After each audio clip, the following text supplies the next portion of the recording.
원래는 플로린을 그려라 그러면 플로린이 원자번호 9번이니까 요딴 식으로 그리죠. 그죠? 이렇게 그리잖아. 원자가 전자가 몇 개야? 9개라고 누가 나와? 너무나 그럴 수 있어요. 7개죠. 7개. 원자가 전자라는 건 맨 마지막 껍질, 바깥 껍질에 있는 전자만을 세는 거야. 한 가지 더 있지만 나중에 배울게요. 어쨌거나 이 바깥에 있는 전자가 7개니까 아직 옥텟 규칙을 만족하지 못하고 있죠. 전자를 하나 얻고 싶어 할 겁니다. 비금속성, 비금속이야. 이렇게 원자과 전자를 이렇게 표현하는, 이렇게 그리는 그림을 그리는 걸 전자 배치도를 그린다라고 표현했다면, 이제 루이스 같은 경우는 이거를 이렇게 표현하는 겁니다. 봐봐. 플로린 안에 써놓고 바깥에 있는 원자과 전자만 하나, 둘, 셋, 넷, 다섯, 여섯, 7개 보이죠? 7개의 원자과 전자를 이런 식으로 그린 겁니다. 자, 그릴 때 잘 그려야 되는데, 봐봐. 이거 점 하나하나가 뭐야? 전자죠? 전자하고 전자는 서로 좋아해, 싫어요? 안 좋아합니다. 마이너스에서 링을 밀어내잖아. 그치? 그래서 그릴 때 띵띵띵띵 그리는 게 아니라, 잘 들어. 띵띵띵띵띵띵띵 그려요. 이해돼요? 무슨 얘기냐면 전자를 그릴 때 띵띵 이렇게 만약에 7개를 그릴 거잖아. 그릴 때 그림을 그릴 때도 하나 둘 찍고 셋 넷 이렇게 찍으면 안 되고 띵 하나 그리고 여기다 하나 그리고 여기다 하나 그리고 여기다 하나 그린 다음에 마치 진짜로 전자가 채워지는 것처럼 각 사분면에 위에 옆에 아래 오른쪽에다가 각 전자를 하나씩 채우는 느낌으로 하나씩 채운 다음에 그 다음에 남은 3개를 하나 둘, 3개를 채우는 식으로 그림을 그려줘야 한다는 얘기야. 전자와 전자는 서로 싫어하니까 처음부터 2개를 여기다 퉁퉁 집어넣을 수가 없다는 얘기를 하는 겁니다. 다른 거 보면 조금 쉽게 알 수 있을 거야. 봐봐. 알루미늄은 원자과 전자가 3개잖아. 3개인데 봐봐. 어떻게 그렸어? 띵띵띵 그렸죠. 왜 띵띵띵 안 그리고? 그죠? 그만하죠? 각각 서로 가장 먼 곳으로 그린 이유가 전자이기 때문에 전자가 서로 싫어하니까 이렇게 멀리 퍼지게끔 그려 놓는 겁니다. 중요한 건 뭐만 그린다? 원자과 전자만 그림으로 그리는 거. 이런 식으로 표현하는 것을 루이스 전자 점식이라고. 전자를 뭐로 표현한다? 점으로 표현하는 식이에요. 근데 뭐만 표현한다? 어떤 전자만? 원자과 전자만 표현합니다. 원자과 전자만 표현하는 것을 루이스 전자 점식이라고 표현을 해요. 얘는 쌍을 이루고 있는 전자가 없죠. 그러므로 여기서 홀전자가 3개다. 혼자 있는 전자가 3개다라고 표현하는 거고, 플로린 같은 경우는 이렇게 표현하다 보니까 혼자 있는 전자가 하나밖에 없죠. 홀전자가 하나다라고 표현하고 있는 거죠. 홀전자가 하나다. 이거는 루이스 전자 점식에서 말하는 홀전자야. 우리가 옛날에 배웠던 그 홀전자랑은 조금 다를 수 있습니다. 그러나 그 훈제 기출 홀전자. 어떻게 달라요? 똑같지 않아요? 똑같다고? 그러니까 홀전자 개수는 똑같잖아요. 똑같죠. 9개면? 네. 다시 맞춰봅시다. 하여튼 쌤이 예외를 발견한 것 같아서 하는 말인데 어쨌거나 현재는 그 홀전자랑 다를 수 있다는 얘기를 하는 거고 나중에 맞춰봅시다. 여기서는 이렇게 혼자 있는 전자를 홀전자라고 해요. 홀전자를 가지고 여기다 표현해주고 있는 뿐입니다. 이렇게 표현하는 아이디어를 낸 게 루이스 전자 점식이구나 라는 얘기를 하고 있습니다. 자, 그 다음에 쌤이 아까 한 얘기가 띵띵띵띵이 뭐가 얘기냐면 이 얘기야. 원소기후 상하좌우의 원자과 전자를 한 개씩 그린 다음, 그죠? 그 다음에 5번째 전자부터 쌍을 이루도록 그린다. 그죠? 이게 띵띵띵띵띵띵띵띵 그 얘기한 거야. 이해되죠? 이 텍스트를 쌤이 띵으로 표현했던 것 뿐입니다. 훨씬 더 임팩트 있지 않아? 좋지 않아? 귀여워요. 띵띵띵. 땡? 틀리면 안 돼. 맞춰요. 자, 그래서 이 1쪽, 2쪽부터 17쪽까지 1주기, 2주기, 3주기의 원소들을 다 루이스 전자 점식으로 표현한 겁니다. 보니까 1쪽은 원자과 전자가 하나다 보니까 하나씩만 돼 있죠? 2쪽은 원자과 전자가 2개씩이니까 양쪽에 2개, 가장 멀리 떨어진 형태로 표현되어 있고요. 13쪽은 3개니까 이렇게 3개 표시하고 있고요. 14쪽은 4개, 15쪽은 5개, 16쪽 6개, 17쪽 7개 표현되어 있죠. 18쪽 몇 개게? 8개. 빵이야, 8개. 네, 빵이요, 빵. 8개? 원자과 전자는 빵개죠. 원자과 전자는 빵개야. 근데 그림을 그릴 때는, 여기 나와있나? 18초까지는 그냥 써볼게.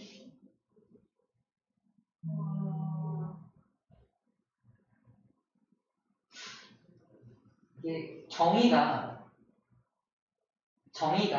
봐봐. 정의가 원자과 전자를 표현한 거잖아. 그러면 헬륨이나 아르곤, 네온 같은 경우는 원자과 전자가 빵기니까 없잖아요. 그러니까 루이스 전자정식으로 표현하지 않아야 되죠. 없어. 아무것도 없는 형태 표현해. 자, 정의가 원자과 전자만 표현하는 거니까 그래요.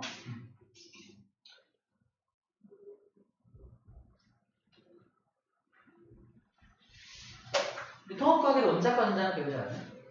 그죠? 원자과 전자. 원자과 전자란 맨 바깥에 위치하는 전자임과 동시에 모두 만족해야 돼. 화학결합에 참여하는 전자들을 원자과 전자라고 정의합니다. 헬륨 같은 경우는 옥텟 규칙을 완벽하게 만족하기 때문에 전자들이 화학결합에 참여하지 않죠. 그러므로 원자과 전자가 없다라고 표현합니다. 그래서 18쪽 원소들은 전부 다 원자과 전자가 없다라고 표현하는 이유가 화학결합에 참여하지 않기 때문이에요. 원자과 전자란 최각, 맨 바깥에 있는 전자이면서 화학결합에도 참여해야 원자과 전자라고 정의합니다. 자, 됐고요. 자, 그 다음에 이 루이스 전자정식을 이용해서 이제 공유 결합을 표시해 볼게요. 자, 이 그림 보세요. 이걸 보면은 플로린하고 이 플로린 현재는 옥텟 규칙을 만족하지 못하고 있으니까 둘 다 불안정하죠. 불안정합니다. 그럼 전자를 공급받아야 되는데 전자를 공급해줄 금속들이 안 보이니까 서로 비금속들끼리 공유하기로 마음먹습니다. 그래서 요 전자하고 요 전자를 서로 공유를 해서 이게 뒤집히면 되겠죠? 뒤집혀서 서로 공유하게 된 그림이 바로 이 그림입니다. 보라색으로 표현된 그래서 공유 전자쌍이고 나머지 것들은 공유하지 않고 자기 혼자 가지고 있죠. 자, 이제 소개합니다. 공유 전자쌍도 존재하지만 공유하지 않고 혼자서 가지고 있는 전자쌍들을 뭐라고 하냐? 얘만 가지고 있는 전자쌍, 얘만 가지고 있는 전자쌍, 이것을 공유하지 않고 있는 전자쌍, 체크, 비공유 전자쌍이라고 해요. 비공유 전자쌍의 정의입니다. 한 원자에만 속해 있는 전자쌍이에요. 한 원자에만 속해 있는 전자쌍을 비공유 전자쌍이라고 표현합니다. 자, 그럼 루이스 전자 정식에는요, 공유 전자쌍도 보이죠? 비공유 전자쌍도 표현되어 있죠? 그죠? 이렇게 표현되는 게 루이스 전자 정식으로 표현한 공유 결합입니다. 이거를 더 간단하게 표현을 하는 좀 이따가 배울 거고요. 자, 하나 더 볼게요. 물 분자. 비교해줄게. 물 분자 같은 경우는 산소가 수소 원자 2마리를 끌고 와서 공유 결합을 하게 되죠. 공유 전자쌍이 여기 하나, 2개가 생기게 되고, 비공유 전자쌍도 2개에서 총 4개. 전자쌍은 2개의 쌍이 생기게 됩니다. 자, 먼저 볼게요. 2개, 4개, 5개, 6개가 원래 산소거였죠. 산소거였는데 여기 수소거 하나 끌어오고 수소거 하나 끌어와서 전체 8개를 만든 거잖아. 이때 공유 전자쌍이 한 쌍, 2쌍이라고 표현하는 거고 비공유 전자쌍도 한 쌍, 2쌍입니다. 라고 표현하는 겁니다. 다음 주에 배우겠지만 이렇게 비공유 전자쌍이 뭘 결정하냐면 이 분자의 구조를 결정해요. 혹시 물 분자가 구분형의 구조인가요? 못 들어가나요? 굽어 있어요. 이산화탄소는 직선형인데 얘는 이렇게 굽어 있습니다. 봐봐. 물 분자도 H 2개 산소 하나잖아. 이산화탄소도 C 하나 O 2개잖아. 그치? 산소를 중심으로 H인 거고 얘도 탄소를 중심으로 O, O잖아. 딱 언뜻 봐서는 어때요? 비슷한 구조일 것 같잖아. 근데 구조가 완전 달라. 얘는 산소를 기준으로 이렇게 굽어 있어요. 이산화탄소는 탄소 기준으로 직선으로 이렇게 되는 이런 구조를 결정하는 게 결과적으로 뭐다? 비공유 전자쌍의 개수가 저런 구조를 결정하게 될 거라는 거예요. 이것도 전자들 간의 반발력 때문에 그런 건데 되게 간단합니다. 우리 다음 시간에 이걸 이어서 배우게 될 거고 지금 비공유 전자쌍을 소개하는 이유는 다음 시간에 이어지는 분자의 구조를 설명하기 위해서 그러한 겁니다. 자, 그래서 이렇게 공유 전자쌍, 비공유 전자쌍을 루이스 전자점식으로 표현할 수 있다라는 말을 해주고 있는 거예요. 자, 됐고요. 넘어가면 이제 루이스 구조가 나옵니다. 자, 구조. 방금 봤던 게 물이죠? 플로린이죠? 여기는 공유 전자쌍도 보이고요. 공유 전자쌍도 보이고 비공유 전자쌍도 이렇게 보이죠? 이렇게 그죠? 다 보이죠? 근데 이것을 간단하게 루이스 구조식으로 표현해라 그러면은 비공유 전자쌍은 무시합니다. 무시. 비공유 전자쌍은 무시하고 공유 전자쌍만 짝대기로 표시합니다. 짝대기. 왜 짝대기?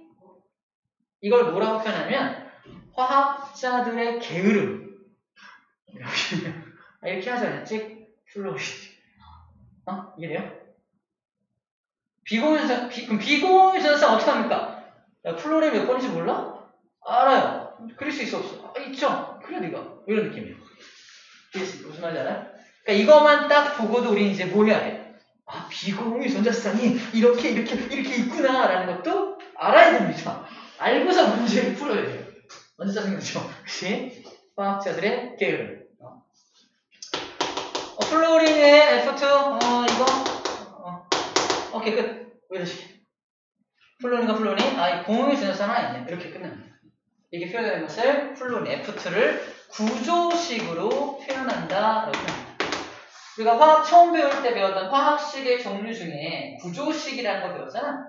화학식의 그런 게 있어. 화학식의 종류 중에 구조로 이 녀석의 구조를 표현하는 식. 그게 바로 루이스가 고안한 루이스 구조식입니다. 루이스 구조식을 그동안 구조식이라는 이름으로 했던 거야. 쌤이 언제 구조식을 보여줬냐? 안 보여줬나? 통합과학 때 보여줘. 탄소가 공유 전자쌍이 4개가 있다. 기억나? 그래서 또 다른 탄소와 공유 결합할 때는 이딴 식으로 공유 결합할 수 있다. 그치? 위에도 공유 결합할 수 있다.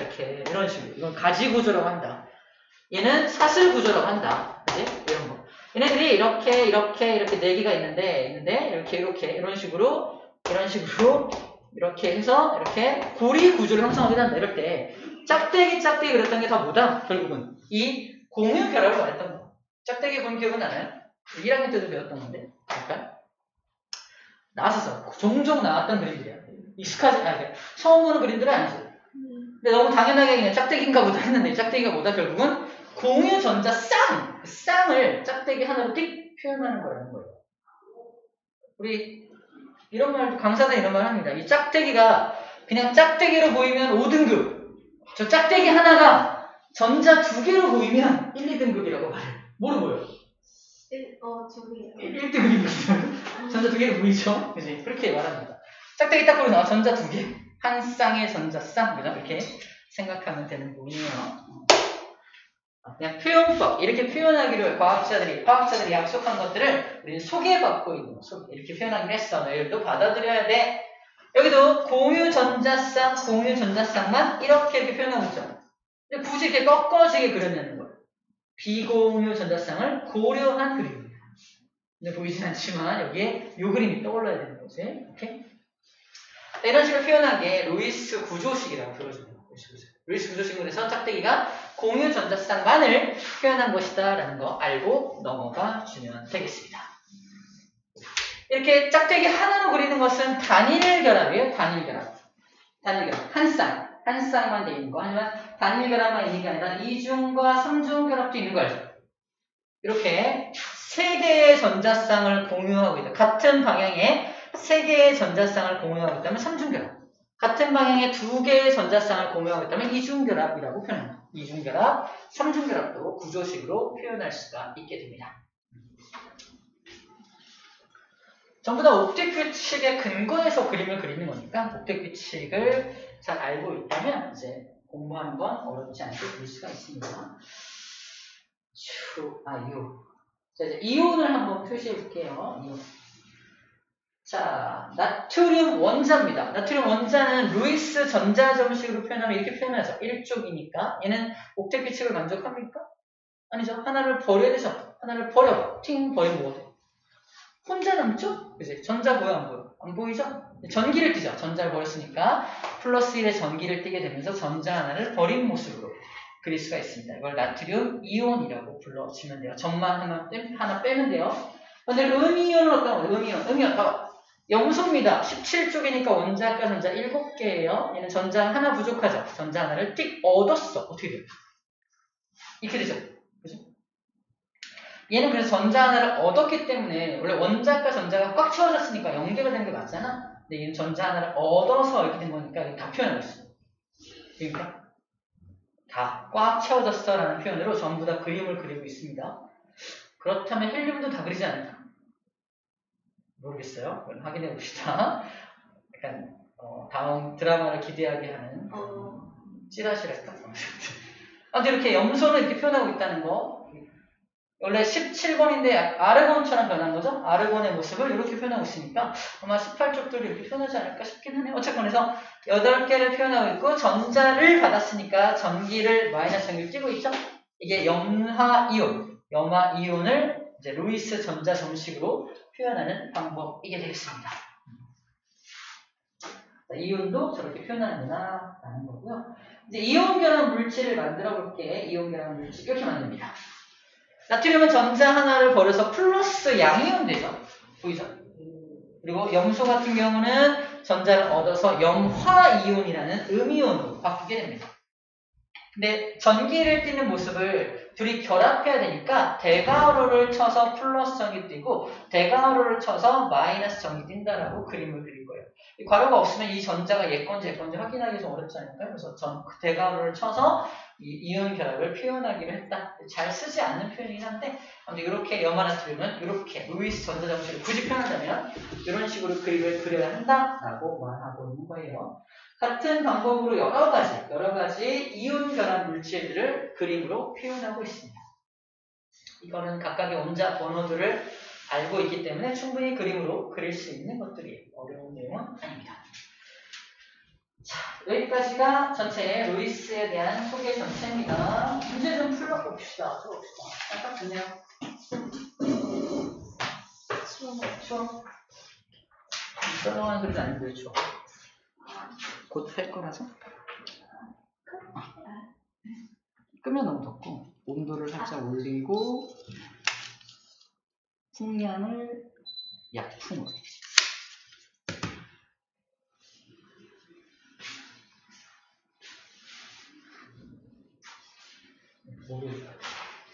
여기 펴줄까? 나오려고?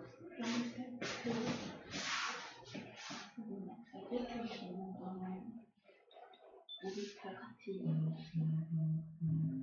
오비탈 표현하면 이게 오비 그렇다는 것도 그냥 폴전자들을 만들었던 거죠. 그래서 얘네가 원래 성소가 이렇게 생각하면 이렇게 생겼어요. 그래서 원래 이렇게 있는데 여기서 폴전자들 싹다 가져가니까 얘네 두 개씩 이렇게 있는 거죠. 폴전자들끼리 결합을 먼저 해주니까. 그치, 폴전자를 먼저 결합시켜야 돼. 폴전자들 먼저 쓰는 폴전자가 있는 자리에다가 전자를 먼저 채워내요. 그렇지? 전자를 채울 수 있는 자리가 오비탈로 해도 거기에 자리가 비어있잖아. 그걸 채워야 될 거야. 폴전자 먼저 결합시키는 거지.